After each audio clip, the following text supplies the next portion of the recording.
Karena acara akan dimulai, dimohon untuk para tamu undangan dan juga para peserta dapat menempatkan diri. Assalamualaikum warahmatullahi wabarakatuh. Shalom, Om Swastiastu, Namo Buddhaya, salam kebajikan dan salam sejahtera bagi kita semua. Yang terhormat, Ketua Pengurus Pusat Ikatan Alumni Fakultas Kedokteran Universitas Diponegoro, Brigadir Jenderal Polisi Dr. Sumi Purwanti, Diploma in Forensic Medicine, Spesialis Forensik Mediko-Legal, Direktur Rumah Sakit Umum Daerah Sunan Kalijogo, Kabupaten Demak, sekaligus pengurus pusat IKA Medika Undip, Dr. Nugroho Aris Kusuma, Magister Kesehatan.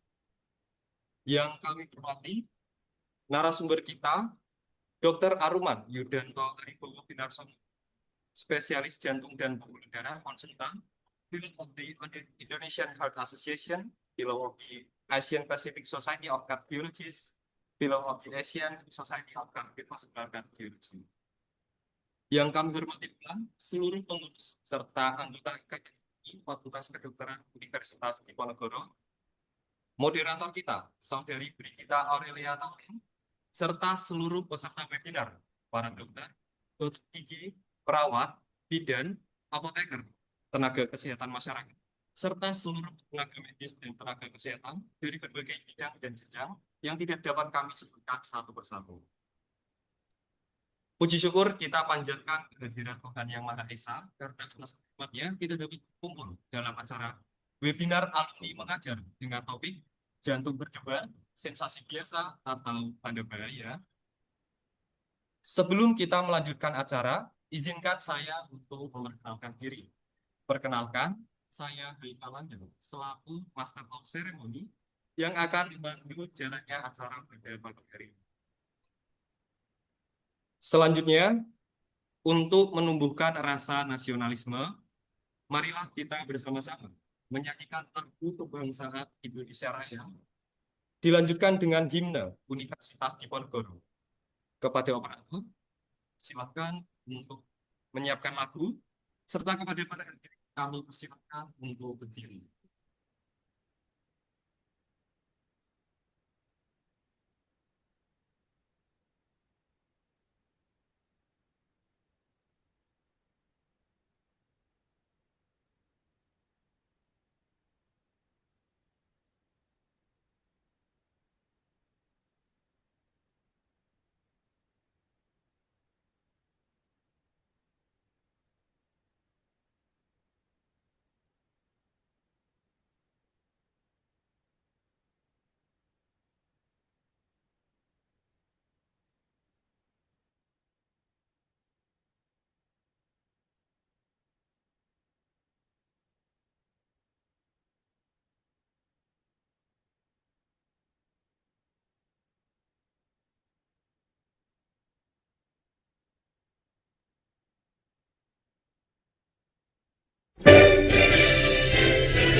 senantiasa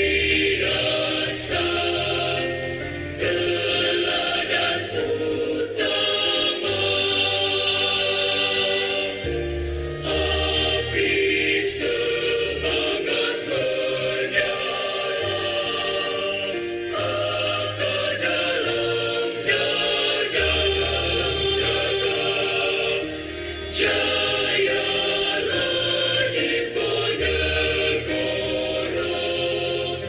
alma mater kita. Hilau naunganmu, tercapai cita-cita, teguhkan semangatmu,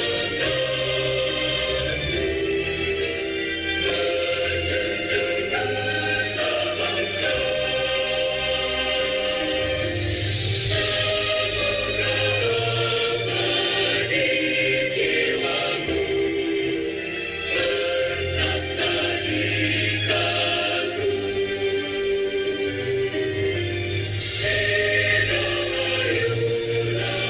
Dirgahayu nusa dan bangsamu.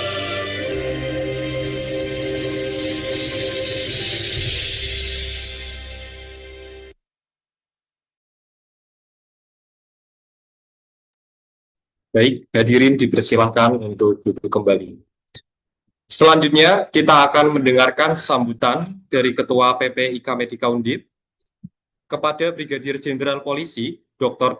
Sumi Hastri Purwanti, Diploma in Forensic Medicine, Spesialis Forensik Medico Legal. Kami persilahkan. Halo, selamat pagi menjelang siang. Semangat semua di hari Sabtu. Assalamualaikum warahmatullahi wabarakatuh. Selamat bahagia semuanya, sehingga kita nanti bisa mendengarkan webinar ini dengan baik dan jelas dari para narasumber yang hebat-hebat dan bisa bermanfaat ya. Dan saya mengucapkan terima kasih nih sama MC apa merangkap moderator juga? MC saja, dokter. MC saja. Oh ya, terima kasih ya. Dan singkat waktu kata saya kembalikan ke MC biar para narasumber segera memberikan materinya dengan semangat. Terima kasih. Wassalamualaikum warahmatullahi wabarakatuh. Kami ucapkan terima kasih atas sambutan yang telah disampaikan. Selanjutnya, agar acara kita berjalan dengan lancar, marilah kita berdoa menurut agama dan kepercayaan masing-masing. Berdoa dipersilahkan.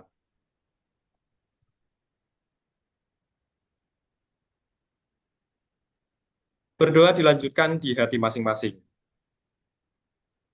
Sebelum melanjutkan ke rangkaian acara berikutnya, kita akan mengabadikan momen terlebih dahulu melalui sesi foto bersama. Kami mohon kepada seluruh peserta untuk menyalakan kamera agar operator dapat mengabadikan momen kali ini.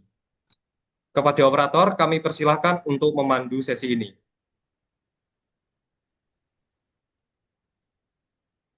Mohon izin bisa dibuka kameranya, dokter. 1, 2, 3.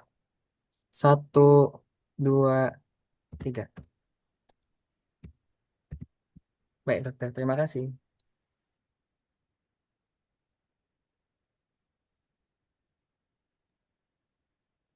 Baik, terima kasih. Selanjutnya memasuki acara inti dalam webinar Jantung Berdebar, Sensasi Biasa atau Tanda Bahaya, yang akan dipandu oleh moderator kita yang luar biasa pada hari ini. Selanjutnya saya mohon kepada operator untuk bisa menampilkan CV moderator kita.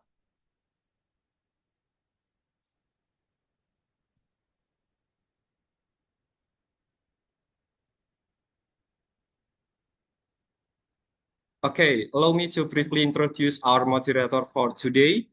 Brigitta Aurelia Taulin is a second-year medical student at the Faculty of Medicine, Universitas Diponegoro.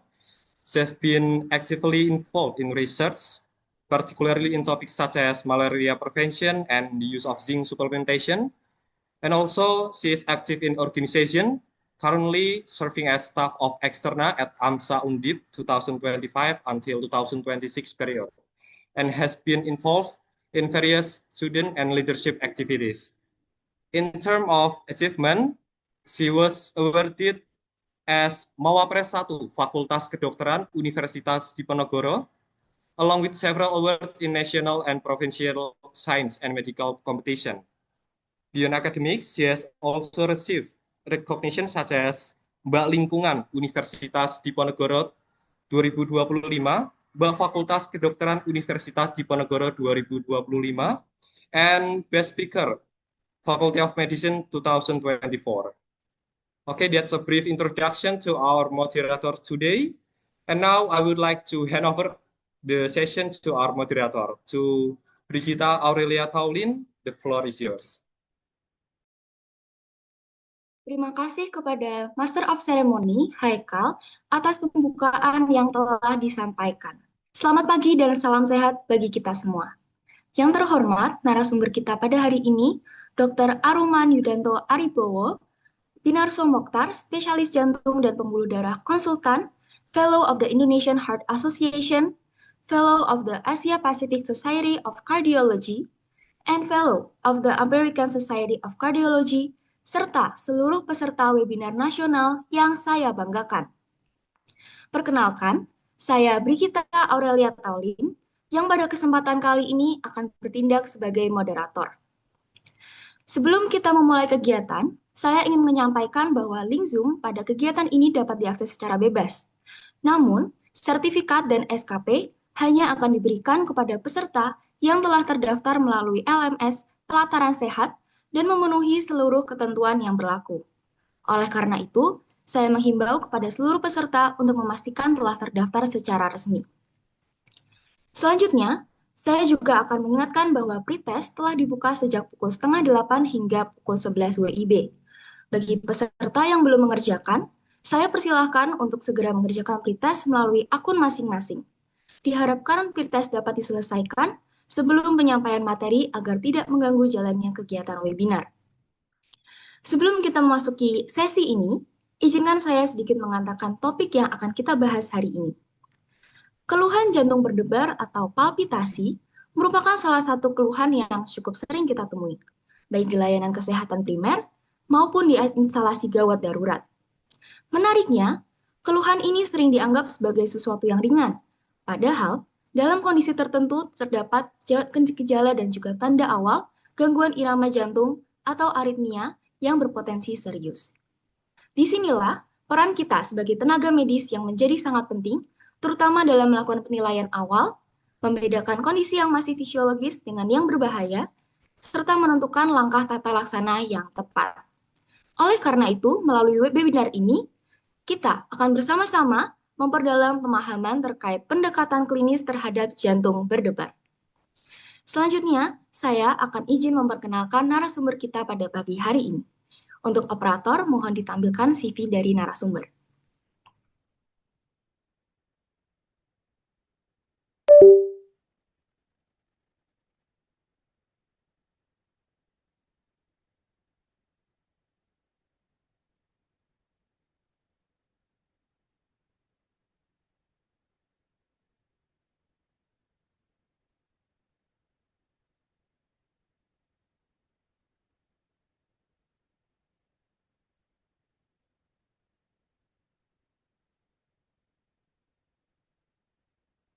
Terima kasih.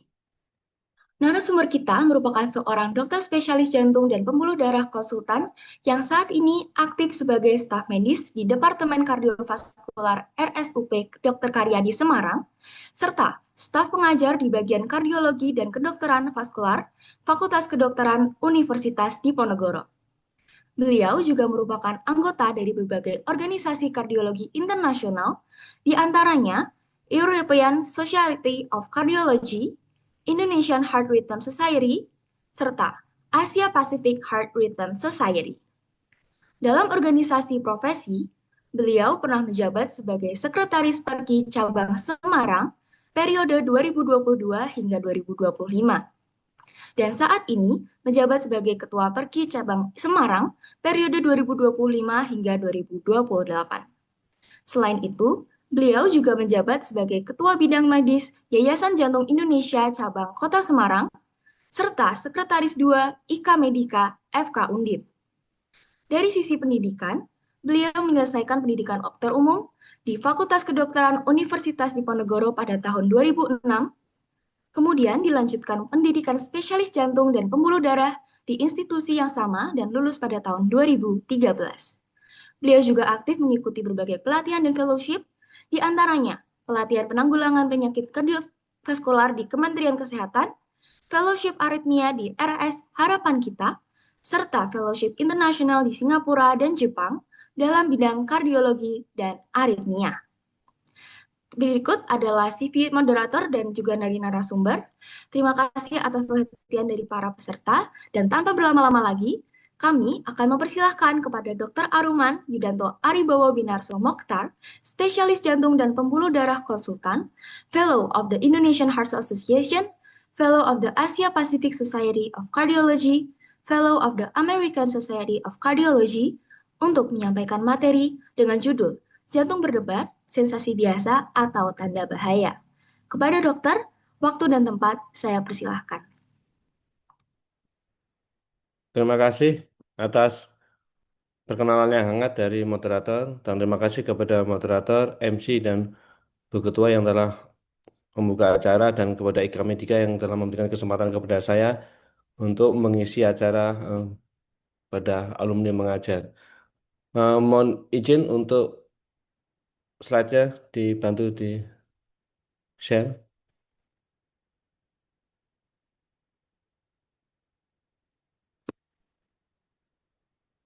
Ya, terima kasih. Pada kesempatan kali ini saya akan membawakan topik mengenai jantung berdebar, sensasi biasa atau tanda bahaya.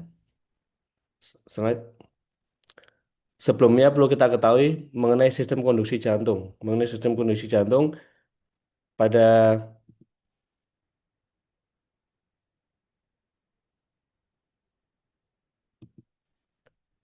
pada gambar sebelah kiri itu merupakan gambar ECG, jadi gelombang P ini merupakan depolarisasi dari atrium, ini perlu kita ketahui. Kemudian dari gelombang R, QRS itu merupakan depolarisasi dari ventricle, dan gelombang T merupakan repolarisasi dari ventricle. Dan pada sistem kondisi jantung kita dimulai dari adanya sinyal jantung melalui nodus SA. Nodus SA pada gambar yang berwarna ungu, kemudian akan dikondisikan ke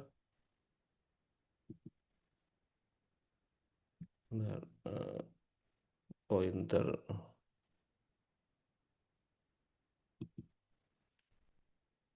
Apa ini tampak untuk pointernya?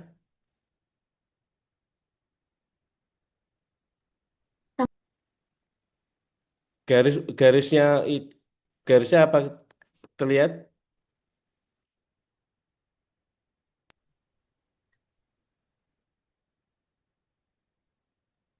Untuk saat ini belum terlihat, dokter. Belum terlihat ya.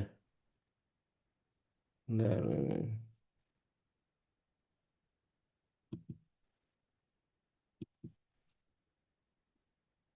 ya, ini pada gambar yang ungu ini merupakan nodus SA yang nanti akan dikondisikan ke dalam nodus AV yang nanti akan dikondisikan ke dalam cabang left bundle branch kiri dan kemudian right bundle branch. Ini perlu kita ketahui karena ini merupakan irama jantung yang akan kita bisa deteksi dengan adanya ECG. Next. Next slide. Dan irama normal berkisar antara 60 hingga 100 kali per menit. Apabila irama lebih dari 100 dikatakan takikardi atau berdebar, dan irama bila kurang dari 60 dikatakan bradikardia. Dan tetapi pada atlet itu irama bisa dimulai dari 50 kali per menit. Jadi cenderung pada atlet parasimpatisnya meningkat sehingga 50 kali per menit itu merupakan normal. Dan bagaimana kita dapat deteksi berdebar Deteksi berdebar ini sudah sering diperagakan adalah menari, meraba nadi sendiri. Ini secara gampang ya. Jadi kita genggam pergelangan tangan, kemudian raba menggunakan telunjuk, kita hitung 30 detik, kita rasakan detaknya. Detaknya teratur atau tidak teratur. Setelah itu kita kali 30 detik ya. Kita 30 detik bila di atas 50 atau di bawah 30. Di bawah 30 berarti 30 kali 2 berarti di bawah 60. Atau di atas 50 kali 2 berarti di atas 100. Kita lihat apabila detaknya teratur, kita hitung jumlahnya. Apabila jumlahnya cepat berarti berdebar. Atau jumlahnya kurang dari 60 berarti berdikadi detaknya melambat. Hati-hati apabila kita raba detaknya tidak teratur. Detak tidak teratur, apa itu detak yang tidak teratur itu? Next. Dan sudah ada berbagai alat untuk mendeteksi secara mudah. Yang sebelah kiri itu eh, dengan merek Wekadio, jadi kita bisa single lead ECG, kita letakkan tangan di kedua jari, dua jari diletakkan di alat tersebut, kemudian bisa tersambung dengan HP dan akan terlihat gambaran iramanya. Yang terbaru dengan menggunakan smartwatch. Jadi smartwatch itu yang bisa kita lihat bahkan sekarang sudah bagus tampak gambar ECG hanya single lead. Ini mengapa penting? Tadi di awal saya sudah menjelaskan bahwa irama awalnya seperti apa. Gelombang P diikuti QRS dan P-nya berasal dari P eh, sinus esanut. Sehingga kita bisa melihat iramanya teratur tidak teratur. Dan di sini ada detaknya 105. 105 itu berarti kan berdebar. Kita bisa melihat atau tampak pada gambar yang sebelah kanan juga live ECG-nya. Next. Apabila tidak terdeteksi, tidak terdeteksi dengan menggunakan smartwatch, kita bisa melakukan pemeriksaan Holter monitoring. Holter monitoring itu yang ini coba slide-nya apa kecepatan ini? Satu lagi. Next. Next lagi. Ya, ini kita dapat menggunakan ECG 12 lead ya, 12 sadapan. Ini pada saat kita datang berdebar, kita evaluasi menggunakan EKG 12 sadapan. EKG 12 sadapan kita bisa mengevaluasi semua jenis berdebar. Ini sangat membantu. Pada gambar sebelah kanan itu sinus takikadi itu berdebar. Bagaimana kita bisa mengetahui sinus takikadi? Gelombang P diikuti oleh QRS dan gelombang P-nya itu berasal dari eksanut. Jadi tidak selalu gelombang P diikuti QRS adalah irama sinus.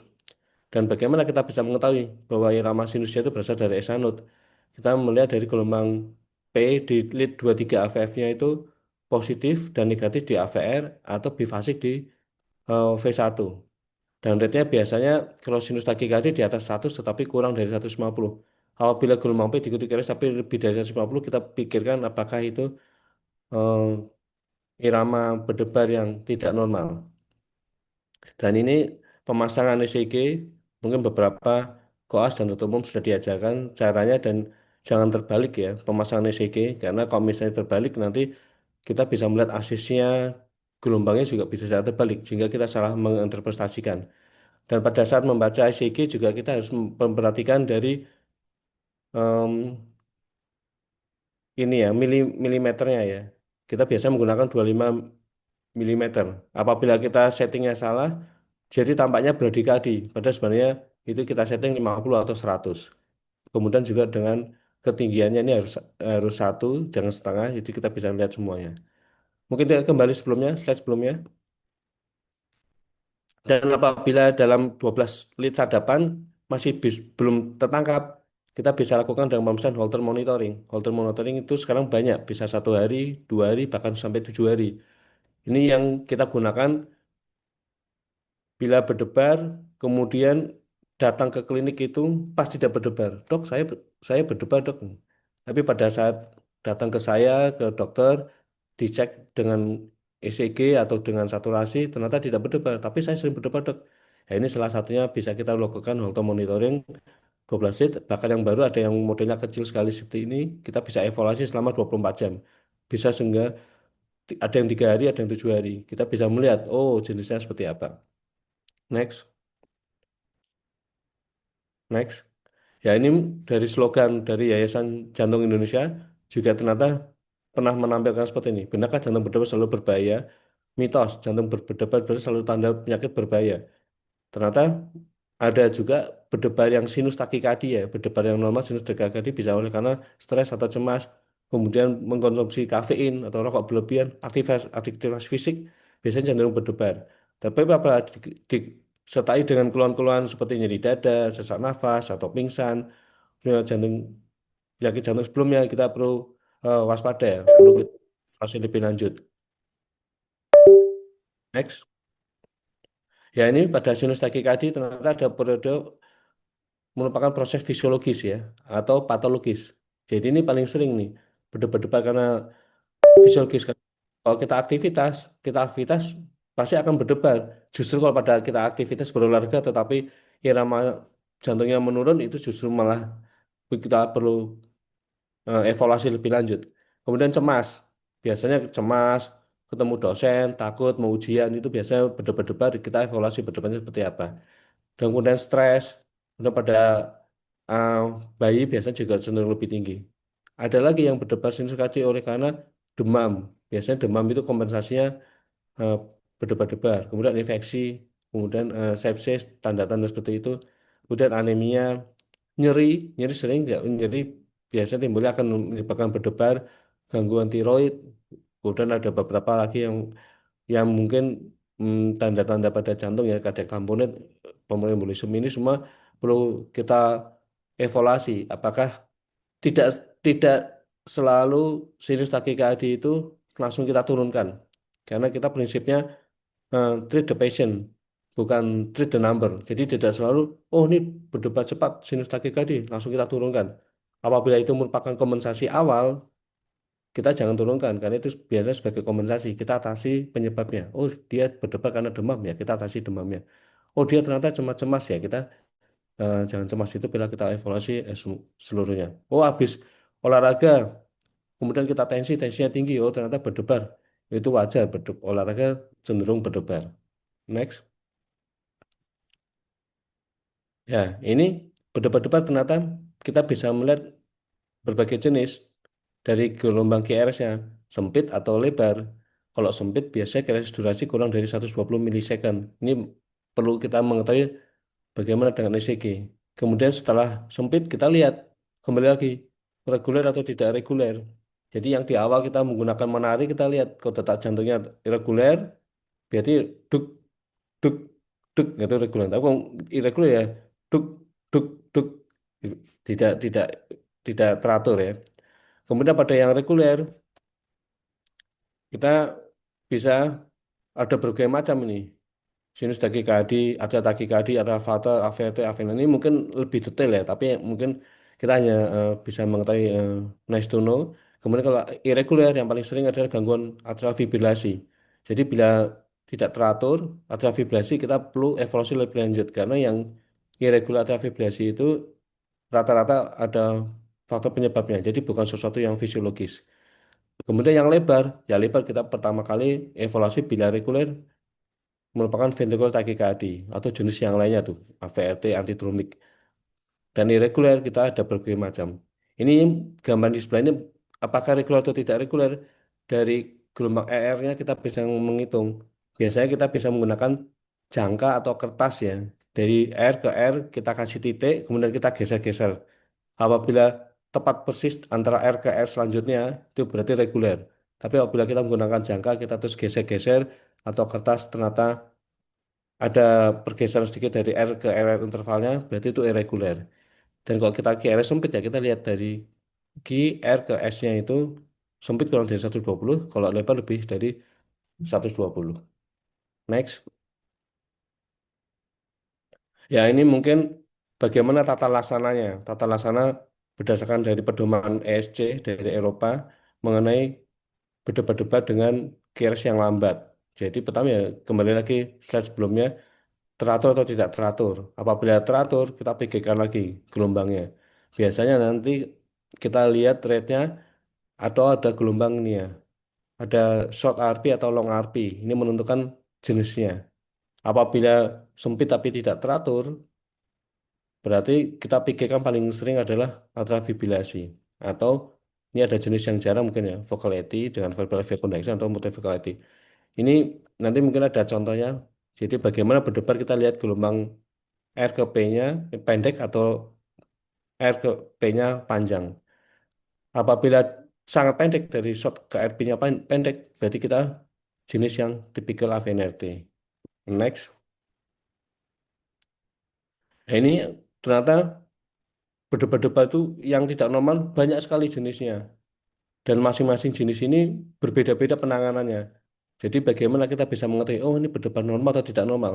Kalau berdebar yang tidak normal ini salah satu yang paling sering adalah jenis AVNRT. Ini biasa pada wanita usia muda sering berdebar karena berdebar ini terletak di jalur listrik yang kedua, nodus AV. Jadi dia berdebar-debar di sekitar nodus AV yang orang normal itu nodus AV itu memiliki dua jalur, fast pathway, jalur cepat dan jalur lambat. Sehingga pada saat terjadi prematur atrial contraction ada pencetusnya. Saya sering bilang ke pasien itu seperti saklar. Jadi saklarnya dinyalakan. Saklarnya dinyalakan adalah PSI-nya. Biasa timbul kenapa? Biasa karena nyeri, gangguan elektrolit, cemas, hipertensi, ada penyebabnya. Saklar nyala sehingga dia akan mengeblok jalur cepat. Karena jalur cepatnya keblok, dia akan lewat ke jalur lambat. Karena jalur lambat itu seperti bukan jalan tol, jalannya tuh lambat. Sehingga dia sampai ke ventrikelnya juga akan lambat. Karena sampai ke ventrikelnya lambat, periode terbloknya jalur cepatnya itu sudah terlalui sehingga dia bisa melalui lagi jalur cepatnya sehingga akan timbul berdebar. Contoh pada gambar di atas ini, sinus ritem, kemudian ada PSI, kemudian dia langsung mencetuskan menjadi cepat, AVNRT. Yang paling sering adalah jenis yang tipikal, slow fast. Ini biasanya bisa, definitnya itu bisa kita lakukan tindakan untuk menghentikan berdebar ini. Kita putus dari jalur lambatnya ini.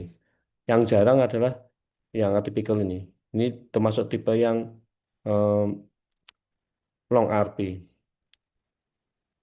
Ini mungkin ciri khasnya pada saat berdebar ada gelombang QRS, kemudian ada gelombang P ditekan dengan QRS, pseudo S ini, kemudian ada di V1 ada pseudo R. Ini tipe yang khas nih.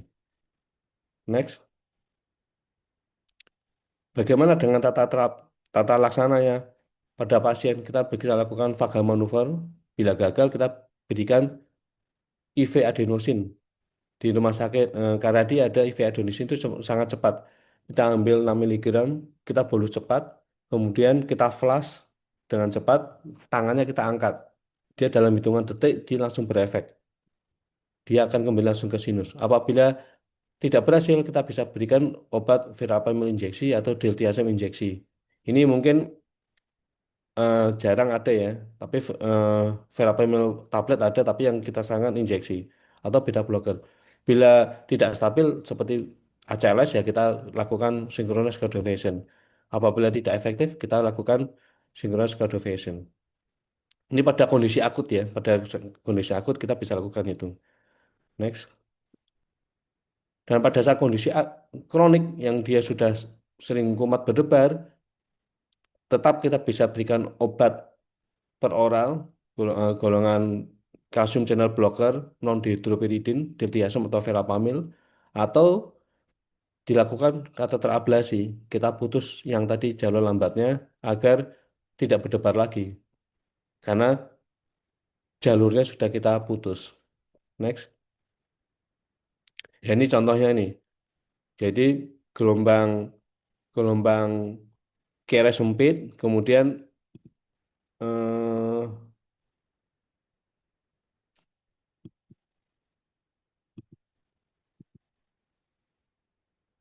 tampak di setelah GRS itu ada gelombang P-nya pendek ini. Ada gelombang P, gelombang P. Ini nggak bisa terlihat ya, ini ya sayangnya ya. Eh,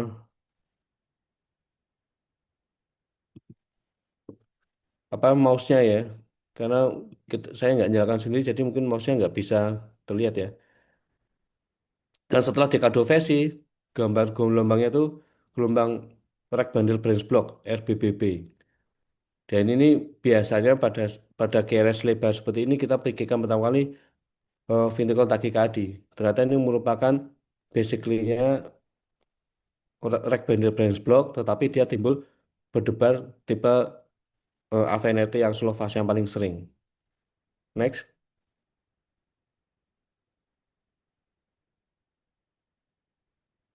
Dan ini bagaimana membedakannya? Apakah ini SVT atau VT? Paling sering kita lihat adanya AV disosiasi atau capture bit atau fusion bit. Jadi AV disosiasi bila keras lebar kemudian tampak gelombang P, tampak gelombang P di antara keras lebar. Kita pikirkan pertama kali ventricle tachycardy. Atau adanya capture bit. Capture bit itu merupakan gelombang VT, tetapi di sela-sela VT itu ada irama sinus. Itu merupakan capture beat atau fusion beat. Itu fusion beat merupakan irama sinus yang bercampur dengan irama VT-nya. Jadi menjadi setengah-setengah.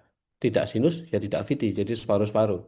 Itu menandakan bahwa kalau VT itu dia berdebat di ventricle, tetapi gelombang sinusnya dari S node ke AV node-nya masih baik. Sehingga ada saatnya gelombang S-anode ke avinode masih bisa terhantarkan. Nah, ini ciri khas kalau misalnya terdapat fusion bit, capture bit, atau AV dissociasi itu merupakan VT.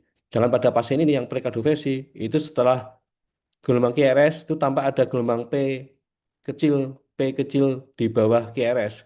Dan itu konstan, konstan terus. Itu merupakan tanda short RP, bukan AV dissociasi. Dan ini yang gambar di bawah ini lokasi tindakannya yang kateter di bawah itu merupakan lokasi dari jalur lambatnya. Saya lakukan tindakan ablasi di jalur lambatnya sehingga harapannya tidak berdebar lagi karena sirkuitnya sudah saya putus. Next. Dan ini mungkin yang perlu kita ketahui lagi berdebar jenis AVRT ini merupakan ada jalur tambahan. Jadi sering basically-nya itu ada jalur tambahan, bukan dari Esano ke Aveno tapi ada aksesoris pathway. Aksesoris pathway itu lokasinya bisa bermacam-macam, bisa di sebelah kiri, bisa di sebelah kanan, bisa di tengah septal, bisa di lateral. Dan pereksitasi atau aksesoris pathway itu ciri khasnya PR intervalnya memendek. Jadi PR interval normalnya kurang dari 200 milisecond. Bila dia lebih dari 200 milisecond berarti dia memendek. Kenapa dia short PR intervalnya memendek? Karena asosiasi sepatu atau jalur tambahan ini tidak memiliki kemampuan decremental properties, jadi tidak memiliki kemampuan untuk menurunkan rate, sehingga rate apa yang ada pada atrium akan diturunkan langsung pada ventricle. Sedangkan kalau pada AV node, dia memiliki kemampuan untuk menurunkan irama. Irama dari SA node itu sekitar 60 sampai 100. Kemudian pada AV node 40 sampai 60. Kemudian pada His-Burger-nya itu 20 sampai 40. Jadi apabila melalui asosiasi sepatu langsung diteruskan secepat irama atrium, dia akan diturunkan secepat pada irama ventricle. Dan ini dia akan membentuk sirkuit, ada dua sirkuit. Sirkuit yang keres sempit atau otodromik. Jadi segala sesuatu irama listrik jantung yang melalui jalur konduksi alami, dia KRS-nya akan sempit. Misalnya berdebar-debar tapi melibatkan antegrade. Antegrade itu berarti dari atrium ke ventricle melalui jalur avenut melalui jalur yang alami, dia pasti akan kira sesempit. Sedangkan yang melalui jalur tambahan antidromik, dia antegrade-nya melalui asosiasi tadi dulu, dia akan kira lebar karena tidak memiliki dia melalui miokardium, jadi kira akan lebar. Next. Dan ini hampir sama prinsipnya. Jadi ada pencetusnya dulu. Pencetusnya ada PSI-nya. Kemudian dia bagaimana? Dia mengeblok yang jalur tambahannya atau mengeblok irama yang AV node-nya. Kalau dia mengeblok yang aksesoris sepatunya, berarti dia akan melalui jalur yang alami, AV node-nya. Dia akan keresnya sempit. Kemudian dia akan kembali melalui jalur tambahannya.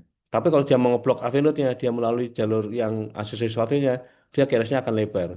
kemudian dia akan berputar. Next. Ya ini contohnya nih. Ini tampaknya kan normal ya. Ternyata pada pada lead 1 yang nomor 1 dan nomor 2 dia melalui jalur normal. Melalui jalur normal. Ini P diikuti QRS dan QRS sempit. Kemudian yang pada lead 1 yang irama ke-3, 4, dan ke-5 itu dia melalui jalur tambahan. Dia QRS-nya lebar, ada delta wave-nya, kemudian PR intervalnya memendek. Jadi pada pada pasien ini dia berpindah-pindah.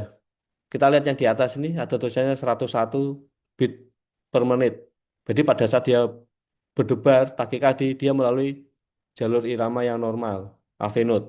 Tapi pada saat dia kurang dari 100, 99 dan 98, dia melalui jalur tambahan. Jadi dia berpindah-pindah. Jadi pada ini bukan bukan VS atau PVC, tapi ini merupakan jalur tambahan.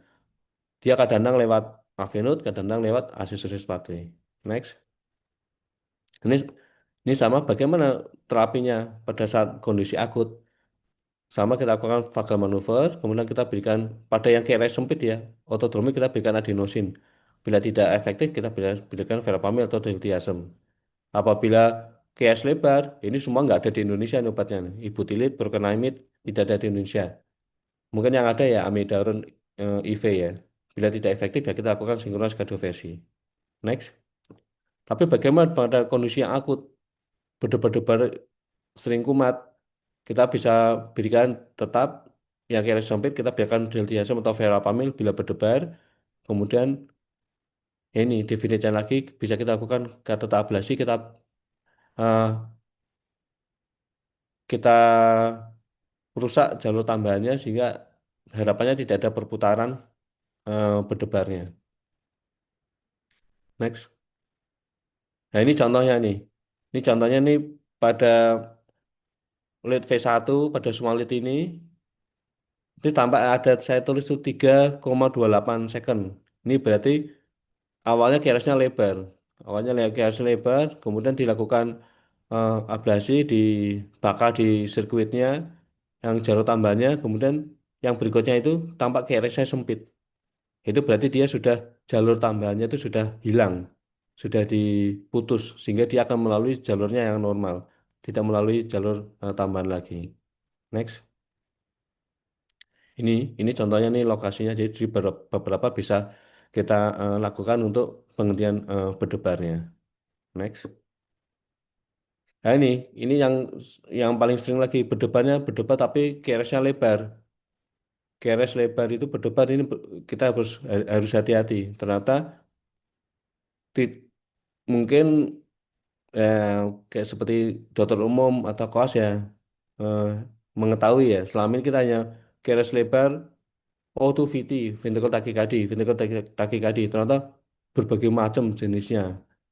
Jadi yang bisa lokasinya di mana? Lokasinya di sebelah kanan, ventricle kanan, atau di ventricle kiri. Kita bisa melihat dari ECG-nya. Apakah ECG-nya tuh di V1 itu LBBB type atau RBB type. Kalau LBBB type, dia lokasinya di sebelah kanan, right ventricle.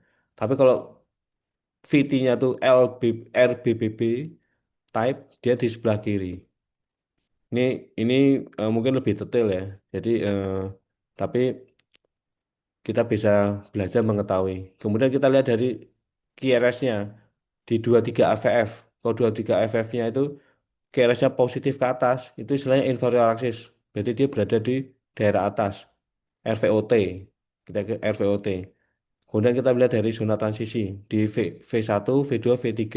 Kalau zona transisinya dari LBBB berubah ke LBBB di V3, V4, berarti dia di septal. Jadi menunjukkan ini karena lokasinya akan berbeda. Ternyata dari kita melihat ini terapinya berbeda. Di tingkatan EEC pada yang non outflow track dia diberikan beta blocker. Tetapi pada yang gambar RVOT-VT ini kita boleh diberikan beta blocker. Tapi pada yang LV vascular VT kita berikan verapamil. Padahal selama ini kita pada keres lebar itu tidak boleh kita berikan golongan-golongan verapamil karena takutnya pompa jantungnya sudah menurun sehingga kita tidak boleh diberikan obat-obatan yang akan melemahkan pompa jantungnya.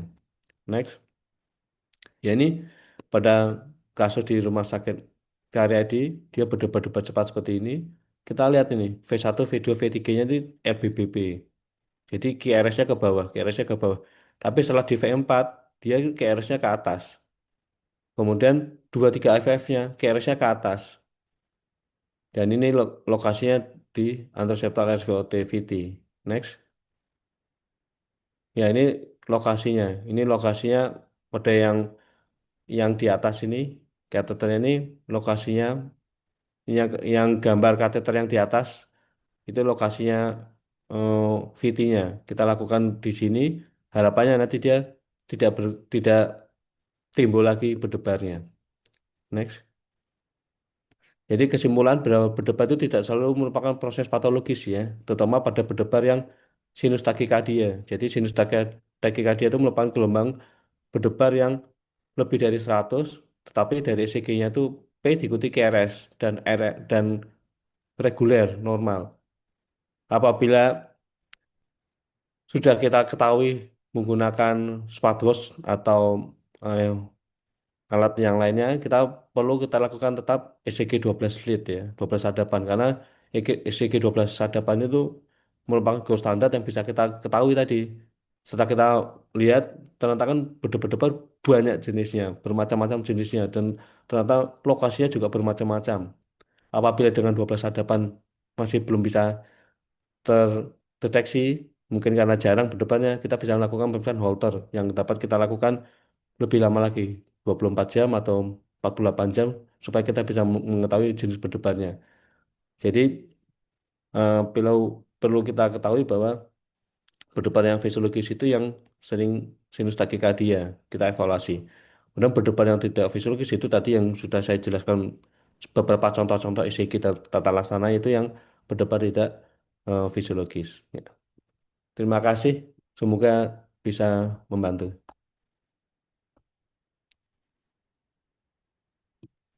Terima kasih kepada Dr. Aruman atas penjelasan yang sangat jelas, terstruktur, dan juga insightful bagi para audiens. Materi yang disampaikan hari ini benar-benar membantu kita dapat memahami bagaimana membedakan kondisi palpitasi yang ringan maupun bagaimana membaca EKG yang benar. Untuk itu, selanjutnya kita akan memasuki di sesi diskusi dan juga tanya jawab. Bagi peserta yang ingin mengajukan pertanyaan, dipersilahkan untuk menggunakan fitur raise hand ataupun dapat menuliskan pertanyaannya pada kolom komentar atau kolom chat. Kami akan memilih beberapa penanya untuk dapat bertanya secara langsung. Untuk para audiens maupun peserta, waktu dan tempat saya persilahkan jika ada yang ingin bertanya.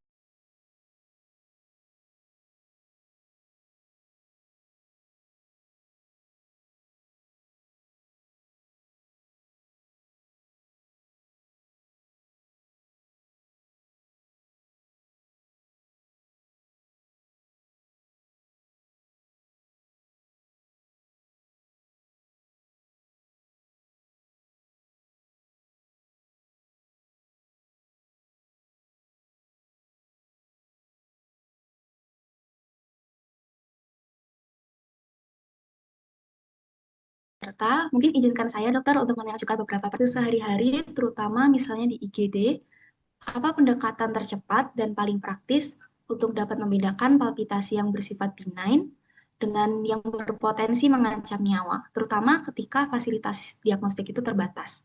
Sekian pertanyaan saya, terima kasih dokter. Ya, terima kasih. Oh, mohon maaf, suara saya jelas apa kecil ya? Sangat jelas dokter. Oh ya, saya tadi presentasi baru membaca kolom chatnya, kok suaranya kecil, jadi saya setelah selesai baru saya baca nih. Ya, ya terima kasih. Jadi sekarang itu modalitas itu sangat banyak ya, jadi kita sangat dibantu. Jadi dengan adanya teknologi-teknologi seperti smartwatch, kemudian eh, alat deteksi yang single lead ECG dan yang lainnya itu, kita bisa mengecek berdebar itu di rumah. Jadi yang tadi beberapa saya contoh ada eh, merek seperti Wcadio, kemudian smartwatch, ada yang macam-macam ya, dari Samsung, ada yang baru itu dari mana itu bisa kita gunakan. Kemudian kita bisa lihat, kalau dulu ada saturasi itu istilahnya PPG. Jadi kita pada PPG itu kita hanya bisa melihat teratur atau tidak teratur, gelombang seperti gelombang saturasi. Tetapi yang sekarang itu sudah tampak gambaran ECG. Makanya tadi saya jelaskan sedikit mengenai ECG normalnya, supaya kita bisa tahu oh, ini normal atau tidak. Kalau misalnya iramanya itu normal, antara 60 rata-rata itu mayoritas 60 sampai 100 ya. Itu berarti masih masih normal. Tapi bukan hanya itu saja, kita lihat iramanya teratur atau tidak teratur. Irama teratur tidak teratur kita melihat dari gelombang R ke R-nya. Misalnya teratur normal, kemudian P diikuti QRS dan P-nya besar dari P nodus SA, itu kemungkinan sinus tachikadi. Kalau sinus tachikadi kita evaluasi. Kita evaluasi apa penyebab-penyebabnya. Yang tadi sudah saya jelaskan. Bisa mungkin berdebar-debar yang normal itu ya berdebar-debar masih muda, mau ujian, terus olahraga, takut, ketemu dosen, bimbingan, itu kan biasanya terus berdebar-debar, tapi teratur. Yaitu kita, oh ini juga berdebar yang fisiologis. Ya bagaimana seperti itu ya, kita ya jangan, kita belajar supaya tidak cemas, supaya tidak apa takut ya. Kemudian kalau untuk memastikan seperti apa ya paling bagus ya kita lakukan pada saat berdebat kita lakukan pemasangan ECG 12 hadapan. 12 hadapan bisa kita melihat jenisnya berdebar. Apakah QRS-nya sempit ataukah QRS-nya lebar. Misalnya QRS-nya sempit ya dari gelombang QRS-nya kurang dari 120 atau QRS-nya lebar gelombang QRS-nya lebih dari 120 milisecond, lebih dari 3 kotak. Kita lihat, kemudian kita lihat lagi yang diagramnya itu, apakah teratur atau tidak teratur. Karena itu sangat membantu tata laksana di IGD. Karena kita melakukan tata laksana di IGD berdasarkan ECG-nya, gambar ECG-nya seperti apa. Tidak bisa kita semua pukul rata ya, kita bukan di Gaussian, kita bukan verbal, tapi kita harus analisis dulu tipe berdepannya seperti apa. Dan masing-masing ada berbeda-beda kondisi akut atau kondisi kronik ya. Kalau kondisi akut ya, jadi mungkin secara guideline ya kita bisa lakukan tata laksana. Mungkin kalau di Karadi ada adenosin ya. Jadi bisa berdebat kira sempit, cepat kita berikan adenosin, dia cepat tuh dalam hitungan detik dia bisa langsung kembali ke sinus. Tapi mungkin kalau di daerah tidak ada adenosin, jadi obat-obatannya memang rata-rata obat-obatan IV-IV tidak ada di Indonesia ya. Verapamil injeksi juga tidak ada itu. Yang paling ada ya mungkin uh, amiodaron ya. Bila tidak ada kontraindikasi ya. Karena pemberian amiodaron itu juga bisa menyebabkan itu obat aritmia yang window terapeutiknya narrow. Jadi antara terapi dan istilahnya anti aritmik dan pro aritmiknya itu narrow. Jadi kalau pemberian amiodaron jangka lama dia bisa menyebabkan pemanjangan kita interval jadi banyak. Dan setiap pemberian obat-obatan kita juga harus mengetahui kontraindikasinya. Jadi pada pemberian beta blocker itu kita harus hati-hati pada ada gangguan irama blok. Jadi blok blok jantung pada tipe 2 ke atas ya. Tipe 2 hingga tipe 3 itu kita hati-hati pemberian beta blocker. Kalau ada pada asma itu juga kita jangan berikan beta blocker. Tapi pada first degree AV block dan PPOK kita masih boleh diberikan beta blocker. Kalau pada amiodarone itu hati-hati karena dia juga bisa menyebabkan fibrosis paru jangka lama. Kemudian pada hipertiroid juga harus hati-hati. Ya, terima kasih. Baik, terima kasih dokter atas jawabannya. Dan sekarang sudah ada beberapa pertanyaan di kolom chat. Mungkin saya akan bacakan dari yang paling atas terlebih dahulu dari Dokter Chandra A. Tambunan. Izin bertanya, dokter, jadi hal apa saja yang perlu diwaspadai TS dokter IGD kalau mau menerima pasien dengan keluhan berdebar? Ya, terima kasih Dokter Chandra ini apa sekretaris utama ini ya, ya, di atas saya. Jadi ya, saya sangat dibantu dalam IKAMI 3.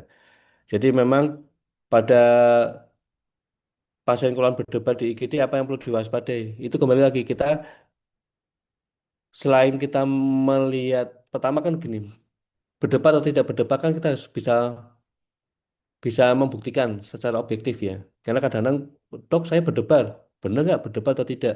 Kita harus buktikan secara objektif. Ya salah satu cara untuk membuktikan objektif adalah dengan pemeriksaan EKG.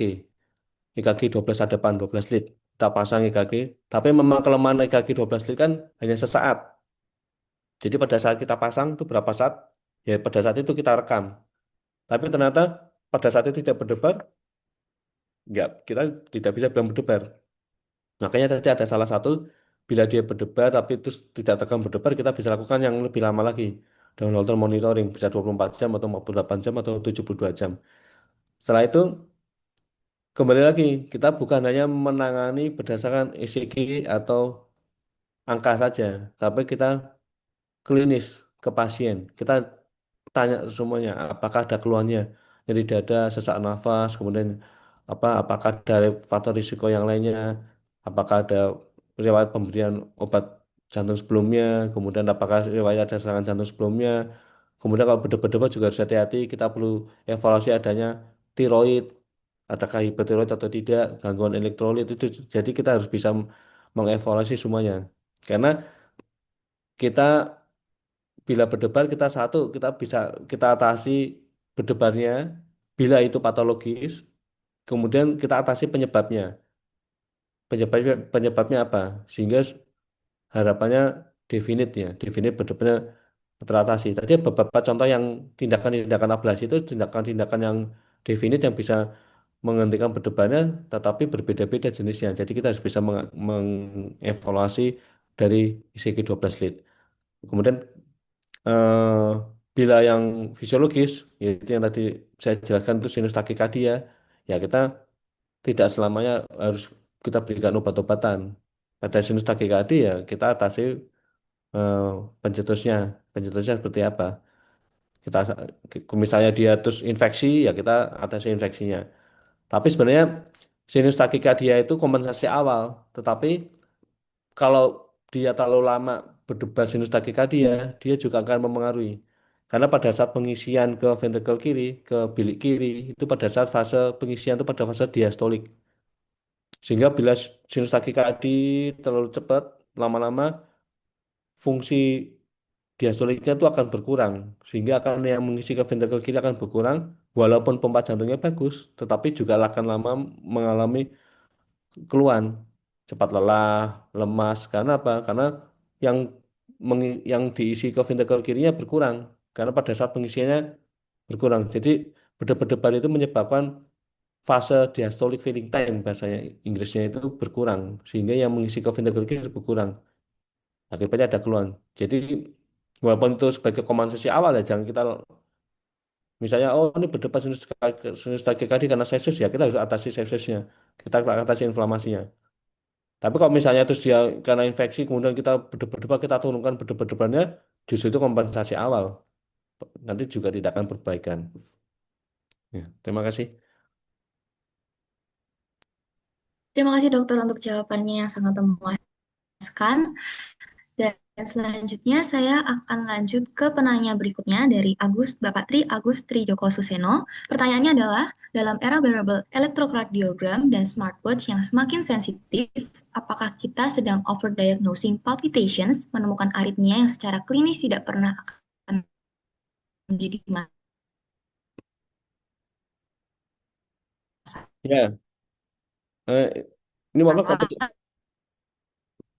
ini saya jelas ini kalau agak putus-putus. Saya jelas. Di mana batas antar deteksi dini Jelas, dokter. versus over medical? Ya itu di laptop saya moderatornya agak agak terputus-putus suaranya. Ya terima kasih. Itu memang era-era smartwatch itu sangat membantu ya. Jadi yang saat ini gencar di bagian aritmia itu adalah atrial fibrilasi, gangguan irama yang berdebar yang tidak teratur dengan KRS yang sempit. Dan itu eh, tata laksananya sangat berbeda. Tadi tidak saya bahas di dalam slide saya karena itu khusus ya, khusus jadi lebih detail lagi tata laksananya. Dan bagaimana cara smart source itu hanya kita men-screening awal. tetapi deteksi lebih tepatnya kita bisa menggunakan ECG 12 lead untuk memastikan berdebarnya. Jadi seperti smartwatch itu, oh ini berdebar, hanya berdebar gitu.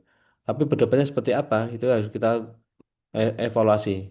Contohnya misalnya atrial fibrilasi itu kira-kira tidak teratur. Bagaimana kita bisa mengetahui detak jantung kita itu teratur tidak teratur?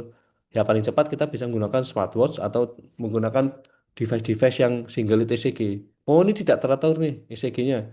ECG-nya tidak teratur. Nah kita berobat ke dokter untuk mengevaluasi apakah benar ini kita tidak teratur seperti apa. Karena kalau kita mengobati hanya berdasarkan smartwatch itu juga harus kita cross check dulu. Tadi kan disinggung tuh, apa nggak tidak over medikasi. Karena kita hanya berdasarkan smartwatch, oh ini berdebar nih, langsung kita tangani. Tidak, karena smartwatch itu hanya screening awal. Jadi misalnya pada atrial fibrillasi, kejadian atrial fibrillasi akan menjadi semakin meningkat. Kenapa? Karena screeningnya lebih cepat. Salah satunya menggunakan smartwatch atau single lead ECG.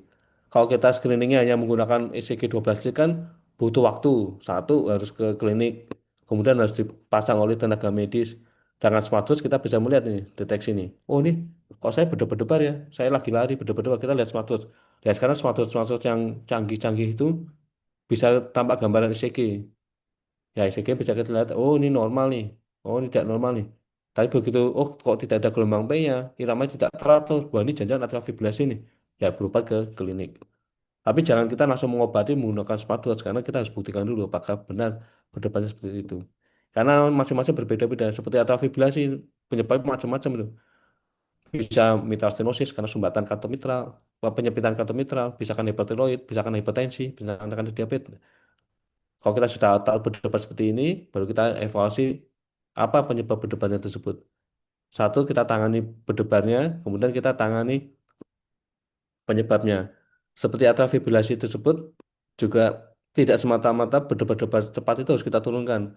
Ternyata beberapa penelitian itu istilahnya ada linear rate atau streak rate. Jadi kita turunkan atrial fibrillasi kurang dari 110 hingga kurang dari 70 tidak ada bedanya. Karena pada atrial fibrillasi itu sudah iramanya tidak teratur, gelombangnya, sehingga pengisian yang tadi saya jelaskan untuk pengisian ke ventrikel kiri juga berkurang, sehingga dia semakin tidak iramanya nggak teratur, tidak ada fase untuk pengisian ke ventrikel kiri, sehingga pasti akan keluarnya akan cepat lelah, ngos-ngosan, menggeh-menggeh. Ya itu ya kita harus kita atasi ternyata menurunkan seturun-turunnya juga tidak ada bedanya dengan menurunkan di bawah 110. Terima kasih. Baik, terima kasih dokter atas insight yang baru bagi para audiens juga. Selanjutnya saya akan lanjutkan ke penanya berikutnya, tapi sebelum itu saya ingin mengingatkan agar bisa mengerjakan pretest karena waktu tambahan pretest hanya diberikan hingga pukul 12 WIB. Selanjutnya, untuk penanya selanjutnya adalah dari Ibu Farahya Susendra Putri. Sebagian besar palpitasi bersifat benign, tetapi data menunjukkan hingga 16-43% bisa terkait aritmia. Dalam praktik nyata, apakah pendekatan berbasis red flag saja cukup, atau justru kita sedang missing the silent killers yang tidak klasik? Pada pasien muda dengan paroksimal SVT yang tampak tidak berbahaya, kapan Anda mulai berpikir untuk early ablation dibandingkan dengan terapi konservatif? Apakah kualitas hidup bisa menjadi indikasi yang setara dengan risiko mortalitas? Untuk pertanyaannya seperti itu bisa dijawab dokter. Terima kasih. Terima kasih atas pertanyaan dari dokter ya, Dokter Faraya Suseno Putri ya. Itu pertanyaannya sangat baik ya. Jadi tadi pertamanya memang ya palpitasi bersifat benign itu tergantung ya. Jadi palpitasi bersifat benign itu bila sinus takikardia. Jadi yang berdebar-debar yang fisiologis ya. Tapi kalau berdebar-debar dengan QRS lebar itu rata-rata sudah eh, patologis atau yang berdebar-debar yang tidak teratur itu juga merupakan yang patologis. Kemudian dalam prakteknya misalnya tadi ini sempat disinggung nih dengan paroxysmal SVT ya. Jadi paroxysmal SVT itu ya berdebar-debar tapi hilang timbul ya, hilang timbul, hilang timbul, hilang timbul. Jadi eh, tidak terus-terusan. Misalnya kalau terus-terusan tuh ada istilah itu incesan ya. Jadi berterus-terusan. Biasanya kalau misalnya hilang hilang timbul seperti itu kembali lagi kita pada fase akut kita bisa berikan obat-obatan. Tapi perlu kita ingat bahwa obat-obatan tersebut dia rata-rata bekerja di AV nodal, di nodus AV. Jadi kita berikan verapamil, digoxin, kemudian diltiazem itu juga akan bekerja di nodus AV. Jadi paroxysmal SVT yang paling sering yang jenis AVNRT yang tipe slow fast itu paling sering. Dan itu eh, untuk melakukan keablasi itu satu simptomatik, kemudian dia eh, tetap bahwa tindakan ablasi itu kan lebih invasif dibandingkan dengan obat-obatan. Tapi apabila berhasil dengan baik, itu akan istilahnya tidak perlu minum obat lagi pada kasus yang SVT. Karena tadi mungkin saya belum jelaskan pada ablasi yang AVNRT itu, dia lokasinya kan karena lokasi berdebarnya itu di sekitar nodus AV. Jadi bayangkan dia sangat mepet dengan nodus AV. Sehingga saya sering menjelaskan kepada pasien bahwa secara teori keberhasilan itu sekitar 95 hingga 98%. Tetapi yang komplikasi yang sangat ditakutkan dia karena lokasinya dekat dengan nodus AV, dekat dengan His, bundle of His. Dan itu bila bila sangat mepet atau mungkin terkena dia bisa jadi blok jantung, bisa pasang pacu jantung. Jadi saya tetap edukasi seperti itu risikonya karena dia lokasinya sangat mepet. Tetapi bila berhasil ya sudah dia sirkuit berdebarnya sudah diputus ya dia nggak akan berdebar lagi. Tapi kembali lagi itu pada rata-rata kalau misalnya sudah sering berdebar kumat dia akan sangat terganggu karena harus ada pencetusnya. Pencetusnya kan prematur atrial contraction dan kita nggak tahu tuh kapan pencetus itu timbul. Bisa aja saat sedang jalan-jalan, saat sedang apa ada kegiatan kemudian timbul dia berdebar-debar. Makanya tadi ada tata laksana akut dan kronik. Tata akutnya ya tadi kita berikan obat-obatan, ya kroniknya definisinya sesuai guideline dari EC itu bisa kita lakukan kateter ablasi. Apa misalnya pun pasiennya menghendaki obat-obatan ya, ya kita bisa berikan obat-obatan. Tapi kembali lagi obat-obatan jangka lama juga akan mau tidak mau bisa akan mempengaruhi dari eh, nodus dari AV-nya, nodus AV-nya. Dan kalau berdebat-debat itu ada bermacam. Itu SVT, ada lagi yang PVC. Ya PVC itu juga PVC yang sangat banyak, PVC badannya tinggi itu secara teori bisa menyebabkan penurunan fungsi jantung, ventricle extrasystole. Jadi kalau jumlahnya badannya lebih dari 20% itu mungkin dari itu juga akan mempengaruhi penurunan fungsi jantung. Sehingga dengan tindakan definit melakukan pemberian obat-obatan atau ablasi bisa mengurangi dari PVC burden sehingga harapannya memperbaiki atau mencegah terjadinya penurunan fungsi jantung. Ya, terima kasih dari saya mungkin penjelasan seperti itu. Baik, terima kasih dokter atas jawabannya.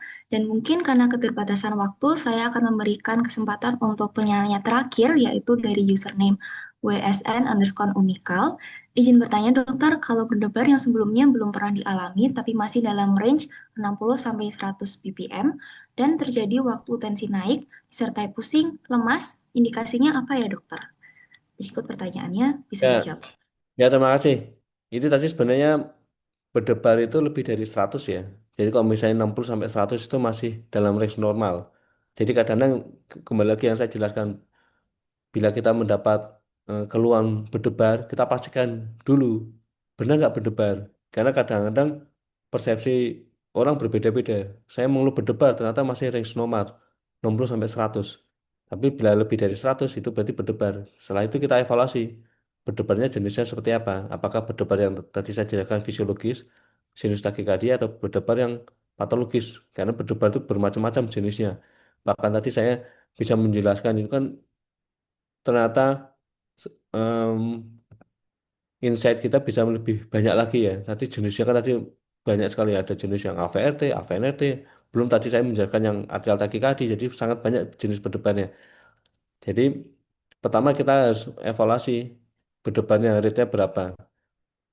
Paling mudah ya rate-nya lebih dari 100, kemudian teratur atau tidak teratur. Kalau teratur ya kita tadi yang kita bisa yang secara kasar ya kita bisa menggunakan menari, meraba nada, meraba nadi sendiri. Jadi detaknya denyutnya teratur atau tidak. Kalau misalnya teratur, kemudian berapa? Yaitu secara kasar ada 30. Kita hitung kita meraba nadi sendiri, kita hitung detaknya itu dalam 30 detik berapa. Kalau dalam 30 detik itu ternyata kita hitung ada 30, berarti kalau 1 menit kali 2 kan, berarti 60. Kalau misalnya lambat 15 kali 2 berarti 30, berarti lambat. Kita bisa merasakan. Tapi itu kan secara kasar, tapi kalau secara detailnya ya kita bisa lakukan ECG 12 lead atau bila tidak bisa kita lakukan Holter. Dan biasanya kalau misalnya lemas itu lemas kalau tensi naik memang salah satu gejalanya bisa menyebabkan pusing ya. Tapi kalau lemas itu biasanya lebih ke lambat. Tapi kalau misalnya tadi saja kan berdebar cepat, tapi tidak ditangani dengan cepat, dia berlama-lama dia berdebar, lama-lama kan pengisian ke ventrikel kiri juga berkurang. Dia bisa menjadi lemas juga. Jadi beda. Kalau kok nadinya lambat, bisa lemah karena pengisiannya berkurang. Tapi pada saat nadi cepat juga bisa berkurang. Jadi salah satu kompensasinya memang bisa lemes, lemah itu. Baik, dokter. Terima kasih banyak atas jawabannya. Mungkin karena ini ada satu pertanyaan lagi, kita akan izin untuk memberikan satu pertanyaan terakhir, yaitu dari Dokter Muhammad Agus Suprijono, MKes. Pada pasien dengan takikardia dan kondisi tidak stabil, yaitu hipotensi, apakah tindakan pertamanya juga EKG 12 hadapan terlebih dahulu, dokter? Terima kasih, dokter. Ya, terima kasih atas pertanyaan Dr. Mo Agus Supriyono MKes ya. Jadi kita menangani itu sebisa mungkin jangan sendiri ya. Jadi misalnya di IGD kan juga bukan hanya saya sendiri, tapi tim. Jadi misalnya tim tadi misalnya berdebat dengan hipotensi ya kita cek semuanya. Kembali lagi kita treat the patient, bukan hanya treat the number. Jadi hanya bukan oh berdebar kita turunkan, oh lambat kita naikkan bukan, tapi kita treat the patient. Jadi kita kita a whole patient. Jadi kita keluhannya kemudian klinisnya bukan hanya berdebar aja. Kemudian kita lihat RR-nya. Kok RR-nya cepat berarti kan dia hipoksia. Kemudian kita evaluasi lagi tensinya itu penting juga sudah disinggung tensi. Jadi bukan hanya berdebar karena berdebar yang lama juga akan menyebabkan hipotensi. Jadi sebenarnya itu perkalian dari tensi itu melibatkan heart rate. Jadi blood blood pressure sama dengan eh, stroke volume ya, stroke volume melibatkan heart rate kali TPR. Jadi ada rumus heart rate itu akan melibatkan tensi naik. Tetapi tensi bila heart rate terlalu tinggi dan tidak ditangani, yang lama-lama kan pengisian ke ventrikel kiri juga berkurang. Dia juga akan menyebabkan tensi turun. Jadi hipotensi itu bisa salah satu tanda tidak stabil. Tadi kan ada tuh takikardi stabil dan tidak stabil. Kita bilang tidak stabil apa? Atau stabil. Kalau stabil pengobatan apa? Kalau tidak stabil ya kita atasi. Misalnya tidak stabil, berdebar berdebar abnormal, kita bisa lakukan kardioversi. Kemudian kita tangani. Kembali lagi kalau misalnya hipotensi, kita juga harus evaluasi. Jadi tidak selalu hipotensi itu langsung kita kasih vasopresin, langsung kita kasih vasopresin. Bisa juga dia hipotensi karena dehidrasi, kurang cairan, kita perlu evaluasi. Makanya pada pada pasien-pasien hipotensi pertama kali kita lakukan buat apa challenge test. Kita guyur infusnya. Pastikan dulu isinya cukup enggak. Karena hipotensi bisa juga oleh karena isi dari ventrikelnya berkurang karena dehidrasi, IV-nya kolaps itu bisa. Percuma kita langsung hipotensi, langsung kita berikan vasopressin tetapi nggak ada isinya. Istilahnya ya kita pecuti jantungnya tapi nggak ada yang kita dorong, nggak ada isinya, sama aja nggak bisa malah kelelahan tapi nggak akan bisa memompa dengan baik. Jadi kita atasi, misal hipotensi ya kita atasi potensinya, kita atasi takikardinya. Mengenai 12 lead ECG kita bersamaan. Jadi kita lakukan ECG 12 lead, kemudian kita tangani hipotensi.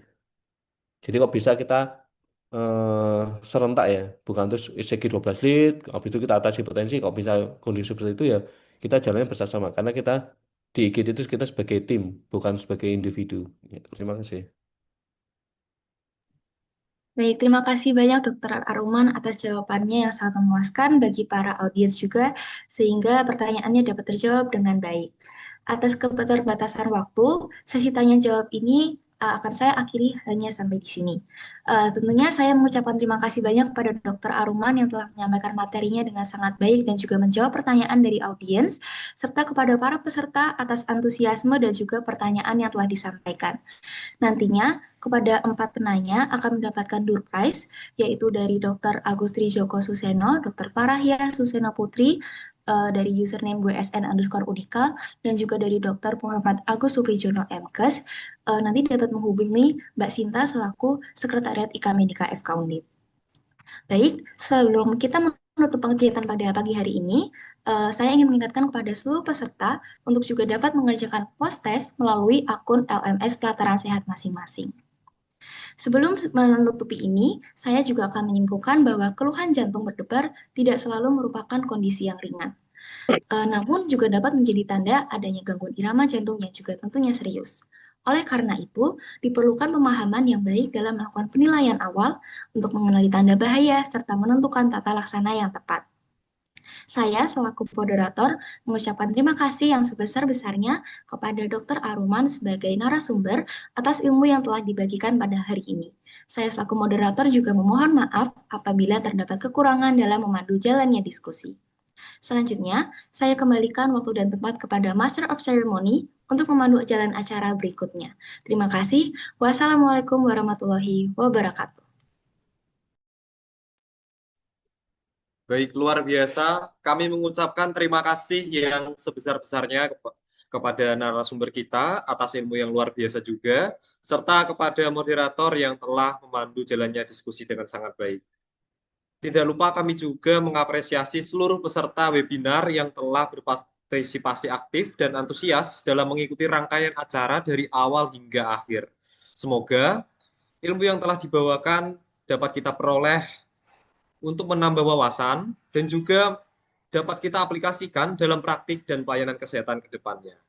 Kami berharap kegiatan ini dapat menjadi langkah kecil yang membawa dampak besar bagi peningkatan kualitas kesehatan masyarakat. Baik, karena sudah di penghujung acara, akhir kata saya selaku Master of Ceremony memohon maaf apabila terdapat kekurangan selama memandu acara. Sampai jumpa di kesempatan yang akan datang. Tetap semangat dalam mengabdi dan teruslah memberikan yang terbaik bagi kesehatan masyarakat. Wassalamualaikum warahmatullahi wabarakatuh. Waalaikumsalam warahmatullahi wabarakatuh. Terima kasih semuanya.